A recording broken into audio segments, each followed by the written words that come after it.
大家好啊！今日我哋帶大家嚟到深圳領展中心城，其中一間叫馬頭建潮汕小海鮮，店鋪位置就位於領展中心城 G 號鋪嘅。咁呢度就影咗畀大家睇下好多潮汕嘅美食同埋價錢嘅。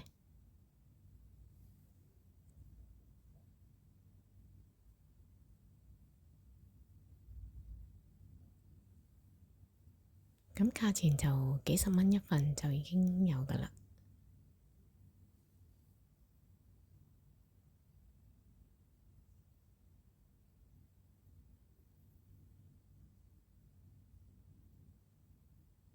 咁佢哋個營業時間呢，平日就11點至2點，夜晚就由5點鐘開始至到9點嘅。咁星期六日呢，時間都差唔多呢個時間。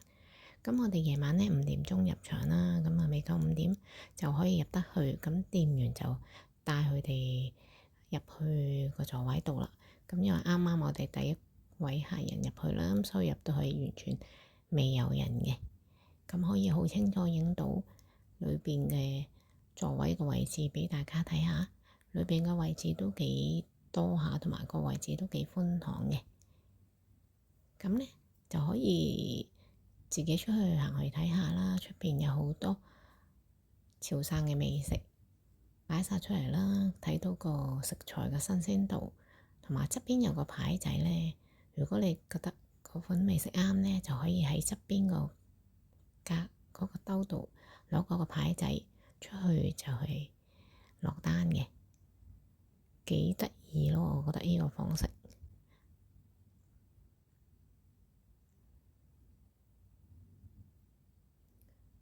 咁呢度呢，就係啲滷水鵝區啦，咁店員就開始準備緊啲滷水鵝嘅食材，同埋啲花甲啦，呢度就係。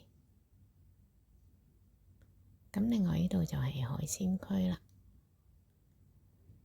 又係如果選中啱嘅食物呢，就可以喺度側邊嗰度拎個牌仔，咁就畀店員落單嘅。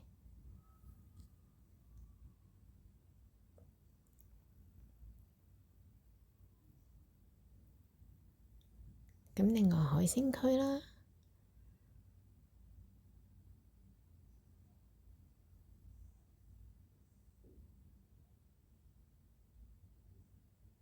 咁可能我拍嗰陣時就可能唔夠頂啦，可能有少少搖啦，可能睇得都冇咁舒服嘅，有機會。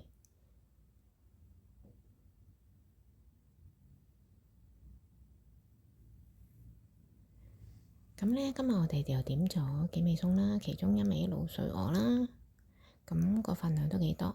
另外就係方魚炒芥蘭，咁另外加一蚊呢，可以有個蒸水蛋嘅，每台可以叫一客。跟住就有個九肚魚啦，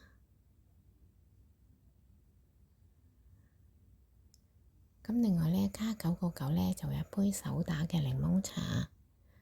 同埋我哋嗌咗一個蠔餅啦，比較港式啲嘅口味嘅。咁睇返個份量啦，我哋一次過影畀大家睇下。咁個份量就其實2個人食呢就足夠㗎喇。我哋今晚呢都冇嗌飯。